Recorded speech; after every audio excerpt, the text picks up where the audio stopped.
नमस्कार मित्रांनो. केंद्र सरकारी कर्मचारी आणि पेन्शनधारकांसाठी एक अत्यंत महत्त्वाची बातमी ही समोर आली आहे. बहुप्रतीक्षित 8वा वेतन आयोग पूर्णपणे लागू होण्यासाठी 2028 पर्यंत ही वाट पाहू लागू शकते.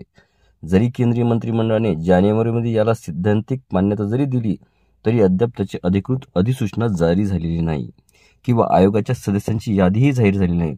परंतु त्या संदर्भातील चांगली बातमी अशी की हा वेतन आयोग 1 जानेवारी 2024 पासून लागू केला जाणार आहे. याची अर्थ कर्मचाऱ्यांना 2 वर्षाची थकबाकी सुद्धा प्राप्त होणार आहे.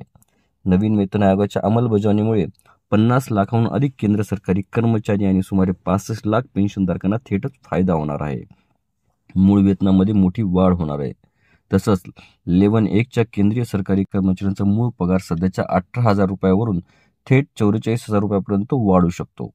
8वा वेतन आयोग 2.46 चा फिटमेंट फॅक्टर लागू करू शकतात, जो पगारातील वाढीसाठी अत्यंत महत्त्वाचा ठरणार आहे.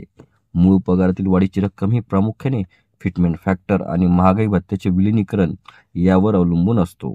7व्या वेतन आयोगामध्ये हा फिटमेंट फॅक्टर. व्हिडिओला सविस्तर बघण्यासाठी कृपया डिस्क्रिप्शन बॉक्समध्ये दिलेल्या लिंकवर क्लिक करा आणि संपूर्ण व्हिडिओ पाहावा.